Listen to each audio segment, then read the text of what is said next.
Day one of learning something new every day. So yesterday I watched a limited series on Netflix, The Playbook. It's a coach's guide to life. But I'll limit it to two coaches because he had five coaches in this series. Jose Mourinho and Patrick Mouratoglou. Jose Mourinho at the time was the coach of Porto, and it tells the story of how they were able to win the Champions League. His team was the least favorite.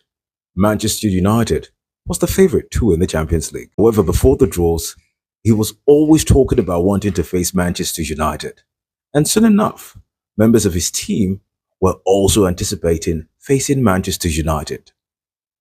Eventually, during the draw, they got Manchester United and went on to defeat Manchester on their way to winning the Champions League. For Patrick Mouratoglou, who was the coach of Serena Williams, at the time, they said Serena was no longer thinking like Serena. That is, to be a champion, you must think and act like a champion. During the 2012 Wimbledon, Serena started rather poorly. However, it told her the statistics revealed that if she went for the short balls, that is, the balls that were closer to the net, and she went for them, she actually won 80% of this. She ended up following this and won the Wimbledon. But guess what? The statistics it quoted was actually false. Now back to Porto and Jose Mourinho. In the second leg of the Champions League game with Manchester United, Mourinho noticed that whenever the Manchester United fans were screaming, it was because their team was attacking. But they got quieter whenever their team was on the defensive and being rather careful.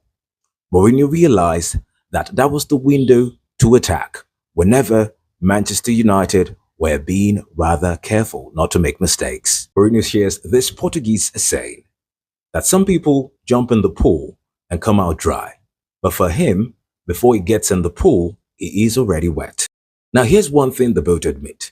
They both admit that they make mistakes, but Mouratoglou puts it this way: I make mistakes because I take risks. I take risks because I'm not scared. My lesson today is to believe and act like I believe. Confidence is the name of the game.